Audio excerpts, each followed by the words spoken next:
Okay, we are where we're supposed to be. Right here. I'm getting my guitar basically for something to fiddle with while I'm talking, speaking. I'm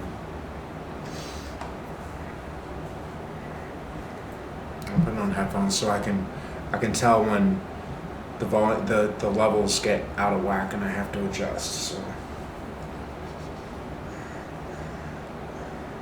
are we locked in? Okay. It's getting resonance. It's actively getting resonance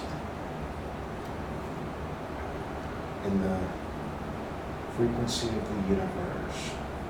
32 hertz. In that space, God exists. In that space, God exists. In that space, God exists.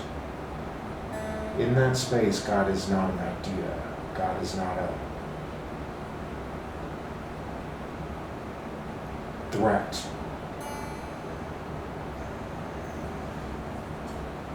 He is real. He is real. He is real.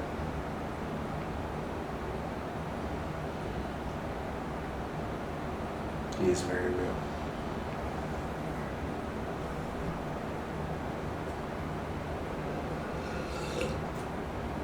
So let's get in touch with that reality.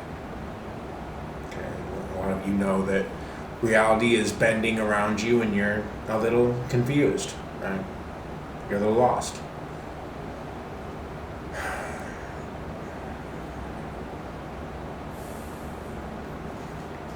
If this video naturally makes you feel tense, argumentative, please step away. You are not welcome here. For those of you that feel nothing, apathy, please step away. For those of you, all the rest. Those of you that just felt a feeling like your soul was put on vacation.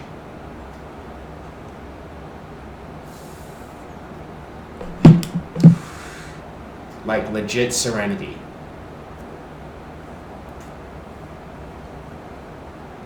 Welcome.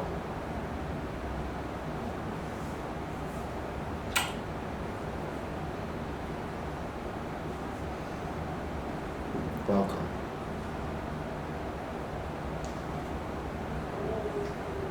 Welcome.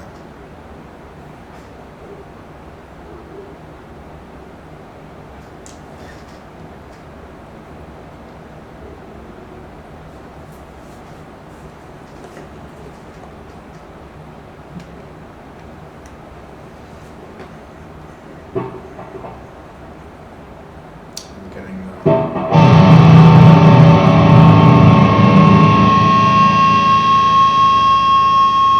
getting resonance.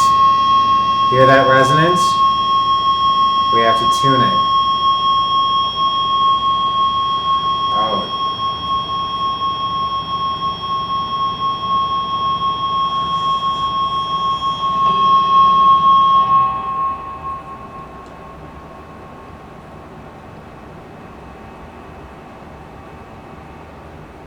That's pretty cool, huh?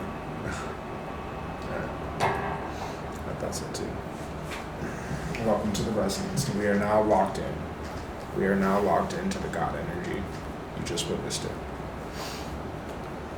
Like that alone, that reality of what you just experienced with me. Like it's important that you're here.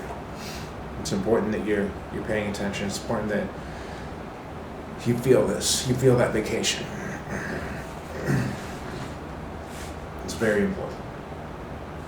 I'm going to tell you some truths, and we're going to talk about possible coping skills to deal with said truth. I put out a lot of videos today, but this is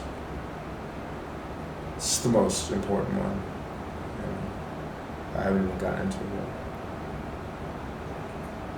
I know what I'm going to talk about. Like, I think we know that. We're going to talk about what we used to think was reality and compare it to our space now, and then look back at the gap in between and understand that it was not a gap that was hollow, that was empty. As painful as that gap between realities felt.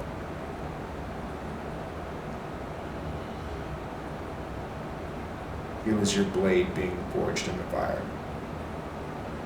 Okay? It was your blade being forged in the fire.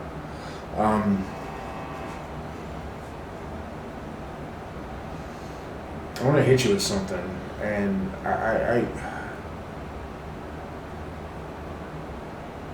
know the truth that I need to speak.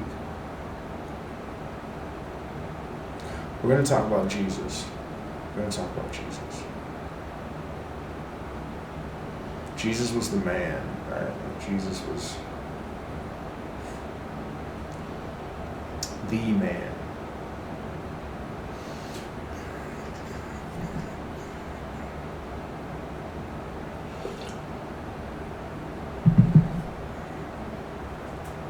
So I understand when people crack those comments about, like, the man's out to get me. Yeah. Which there's a reason your mind went to that space. So the man is out to get you, but not in the way that you may think. He's out to get you. He's out to devour you. Devour. Enjoy. Taste. Experience. Devour. Okay?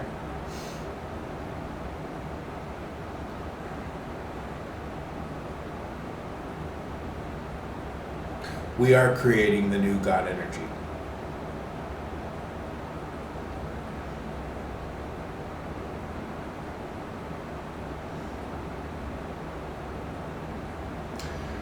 Just like computers, every once in a while, things need a reboot. They need a reconstruction, a remodeling. Still the same foundation, but literally almost everything else on the outside will look completely different.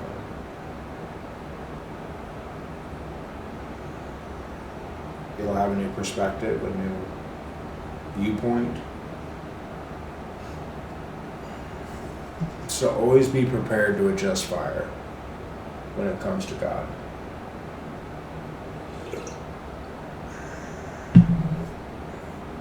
For those of you that are wondering, let me make the very clear distinction. I am not God. I don't care what anybody, including me, says.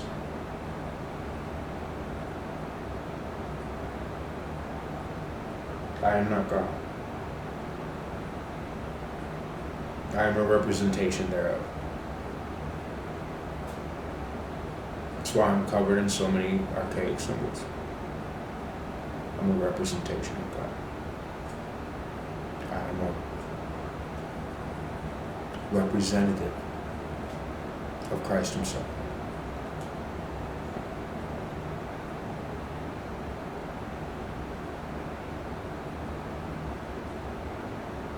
And part of that, what do representatives do? They represent. Let's break it down. Rep.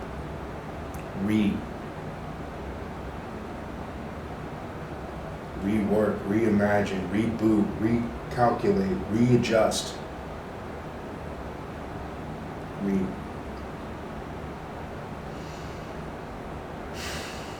So what do we know? What do we think we know about Jesus? It's all in the Bible.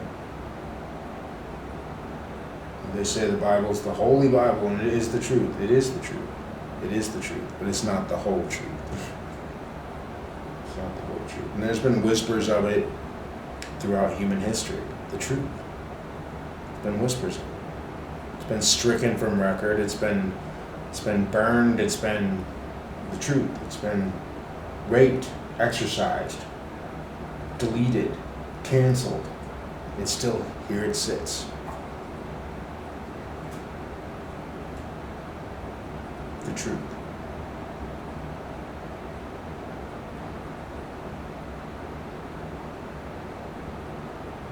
So let's just, I'll ease you into it so that I don't want to hit you with it and fucking lose you.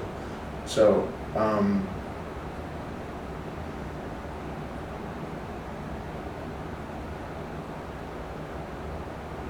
what do we know about God?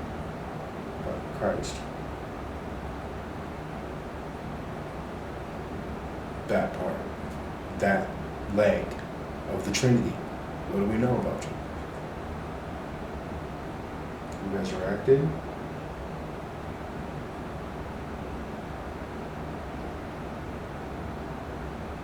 Multiplied fish.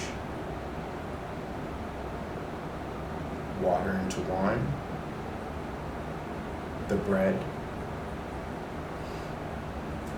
Okay, now we know those things to be true. Well, we did a few weeks ago. They are all true. They are all true. But there's missing pieces. You already know where this is going. I can tell because my mood ring jumped. You already know where this is going. Let's just get comfortable. Let's get to it.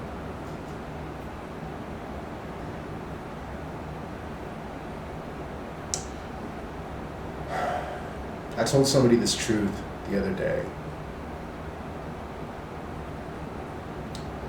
A young woman that's very special in my life and enriches my life in many, many ways. It makes me a better person. Her name's Brittany, and she's out there on the streets every night, every day. Out there on the streets. She comes and visits me, and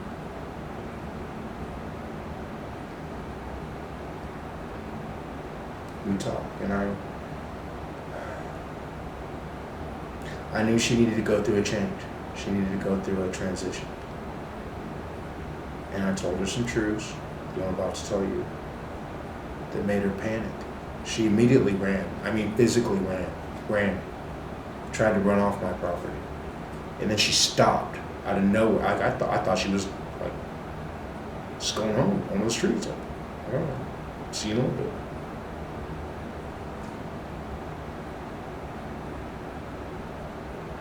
But she stopped at the property line. At the property boundary. My property, my house, my yard. The back of my driveway. She stops. She turns around. As baffled and fucking confused with that I had just hit her that Jesus is a vampire. Jesus is a vampire. A legit vampire. Yeah, for the vampire. Water into wine. We use wine as a representation of blood. Bread is a representation of body. And it's not a representation, it is the literal blood and body of Jesus. So what do you teach us to do? This is my body, eat of it. This is my blood, drink of it, right? Right? Last Supper. So it's the Last Supper, and Jesus is literally giving the requirements to maintain life. To maintain life. To maintain life. To maintain light.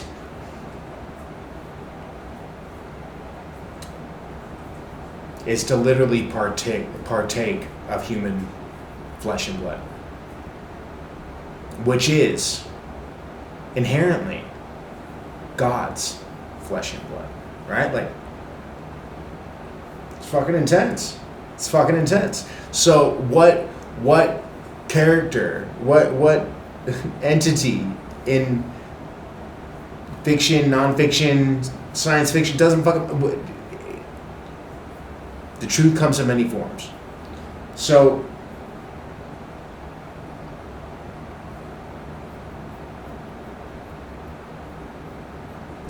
Jesus literally teaches us, like, partake of this flesh and blood, which is inherently God, and you will have eternal life. Like, do you ever think that maybe that statement's a lot more literal than it seems? Those of you that do see that are in this group that should be here, like, fucking A. Like, I see you. I vibe you. I vibe your excitement of what's to hear this. Like, in just some random fucking small YouTube channels farting off truth knockers. Just farting them off. Truth everywhere. If you're wondering if I'm full of shit, go ahead and back up my YouTube a little bit. Go ahead. Take your time. I give people this room all the time to go take some time to educate yourself and come back when you're ready. And it's going to take a lot. The education is going to be a lot deeper than you may think. And it's not all on the YouTube channel. The YouTube channel is a key to the library, in which you have to find the library, like the even location, but you have the key. It's my YouTube. Go find that library. When you find it, unlock the door. It's the whole thing in and of itself. Like, so you get past the door. Like, notice what I'm saying, get past the door. If you get past the door.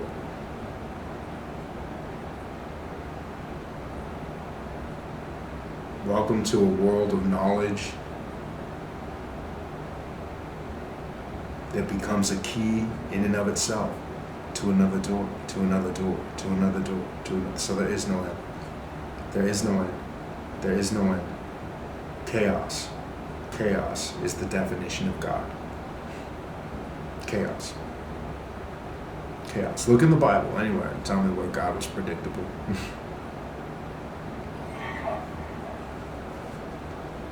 God has literally mined his children out of the dirt and dust of chaos.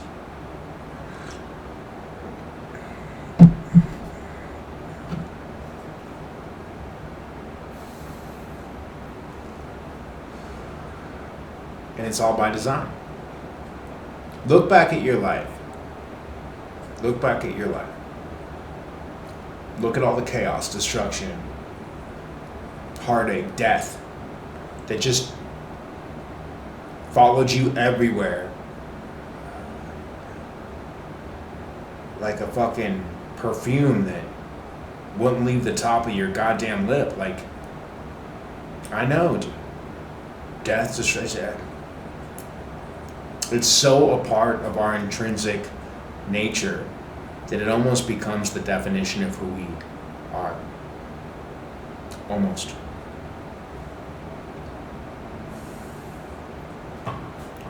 The intrinsic nature of who we are after Christ. The nature is of rebirth. So let's take again. Let's step away from Christianity for a second and look at like Buddhism and start to incorporate the Quran into some of our understanding and outside of just the Bible and stretch out just a little bit. Stretch out. Get comfortable. And think of all these religions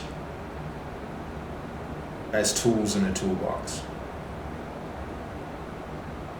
Now, many of you may not understand what it's like to be a mechanic, but a car mechanic, a vehicle mechanic, but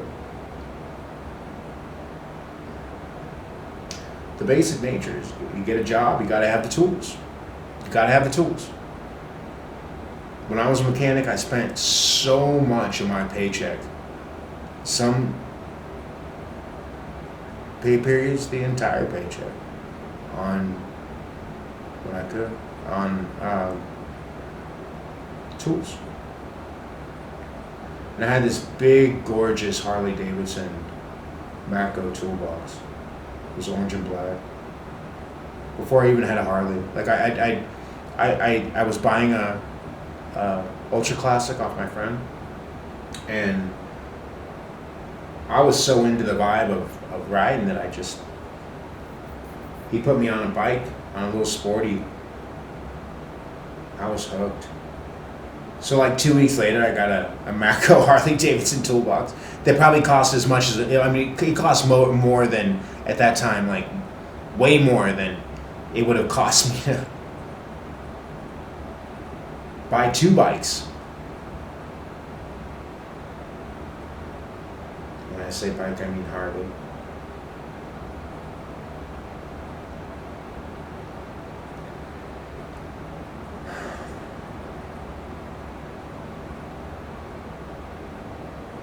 But I had this toolbox that was very precious to me. I remember the way this is all important, by the way. I'm not just rambling. I remember the way the drawers opened on it and closed. So smooth. Like zero effort. Just a touch of effort, and just let the energy of the drawer and the weight of the tools guide you home.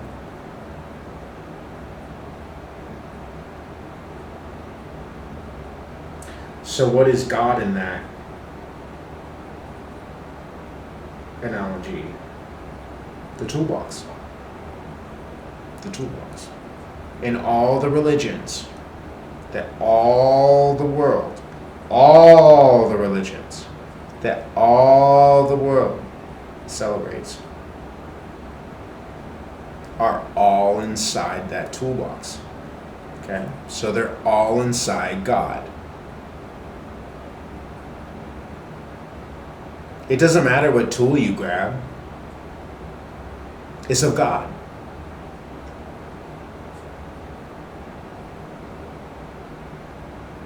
The important thing is to get the right tools for the job. Ask any mechanic. Ask any mechanic. The right tools for the job. So I guess that's my lot in life, is to be a mechanic. What does a mechanic do? Fixes things. Makes them run better. Helps them process energy. Like, that's what mechanics do. They diagnose, they troubleshoot, they test drive, they do a final drive, they sometimes wash the car begrudgingly because they're like, I thought I was beyond this point. Why the fuck am I washing this? It's cold outside. It's humbling to wash a car. It's not yours. It's a beautiful process. Some of the most beautiful people I ever knew at auto dealerships were the lot techs. Day after day, just cleaning, just washing cars that aren't selling, that they have to make sparkly, so they do. I'm just constantly washing cars, and those guys were so fucking real. I would, every break I took, I spent with the lot techs. Alzo, fuck man, Alzo was intense. I was having this really hard time. Like they were the spiritual hub of Lolly, the Chevy dealership I worked at in City Western. Like, they were the spiritual hub. So I just, every break, I went out to the lock techs.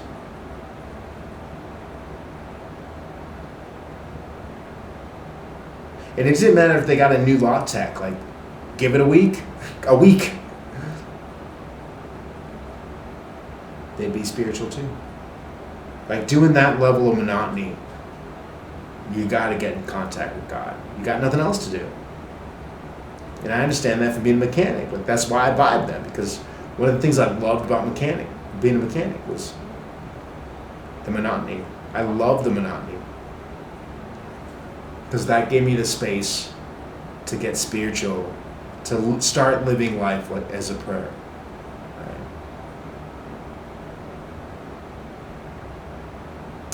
Right? You can look at mechanics a couple ways, and there's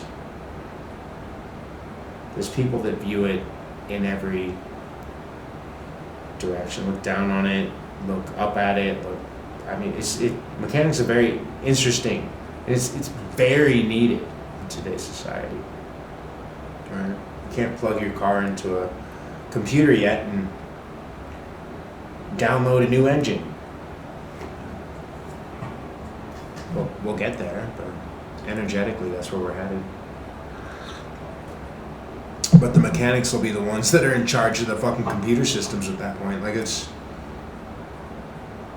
adapt and overcome, adjust fire. Mechanics are keeping the world running tip-top.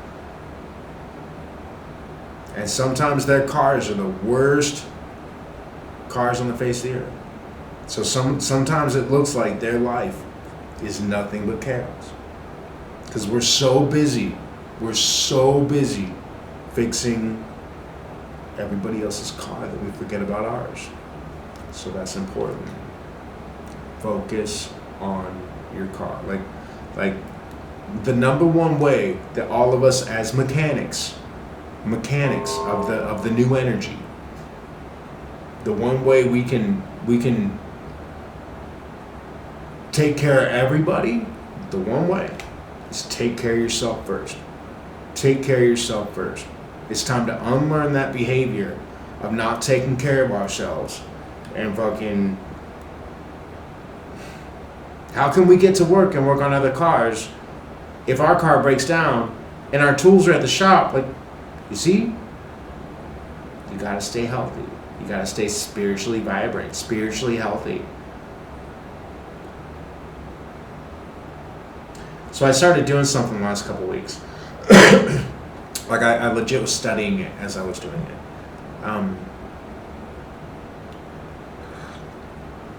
I got really caught up in the world's bullshit, like protecting Tucson Boulevard, protecting Midtown, like knocking people out that put guns to my head, like punched this dude in the throat, like that dude's having an existential crisis. I think about him in the last month, like where he's at, what mentally, spiritually, physically, everything, like what's happened to that dude. Got kissed by change, just kissed by change, right in the throat.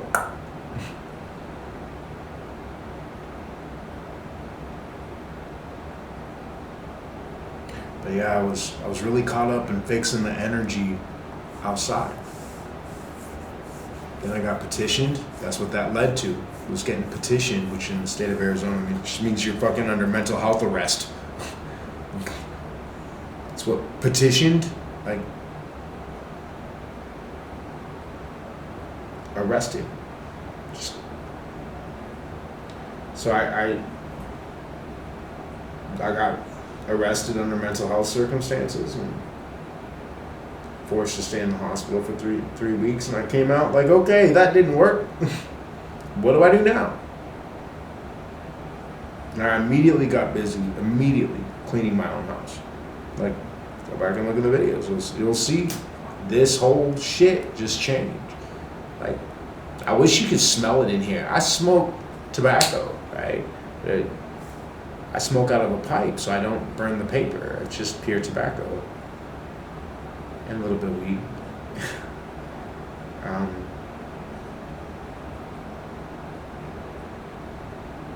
And it doesn't stink in here like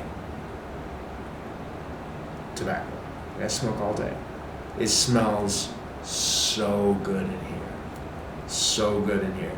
And the more I focused on cleaning my own house, like cleaning my own energy, so that my energy as it went out into the world throughout the day was pure.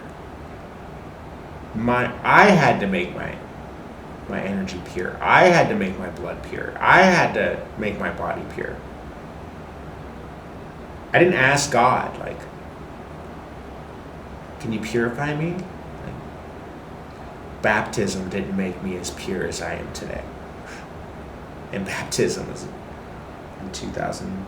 My Catholic baptism was 2013. At St. Joe's in Stevens Point, down there by Dixon Street. I lived on Dixon. I walked to that. I walked to St. Joseph's every night before I became Catholic, when I was still living by myself. And I talked to my friend Manda. I talked to my friend Manda on the steps of that church every night. It was the only place I could find peace. The only place.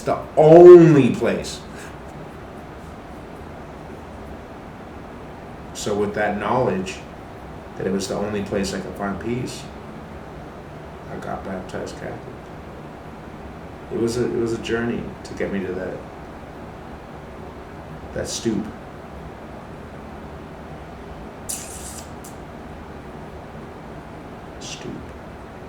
So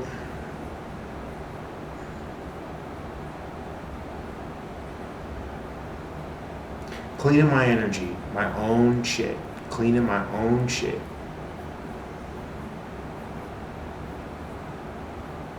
Has energetically left a stamp on the outside world. Like I've watched as I walk puzzles, the way I can energetically bend what I see when I go out.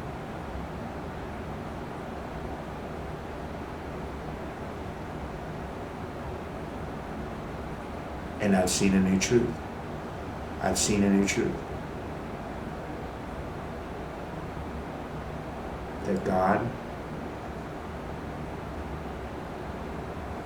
Christ, is in all of us. Okay, the Christ energy. It's in each and every one of us. And we are all a prophet of that truth in us. We are all a prophet of our internal song.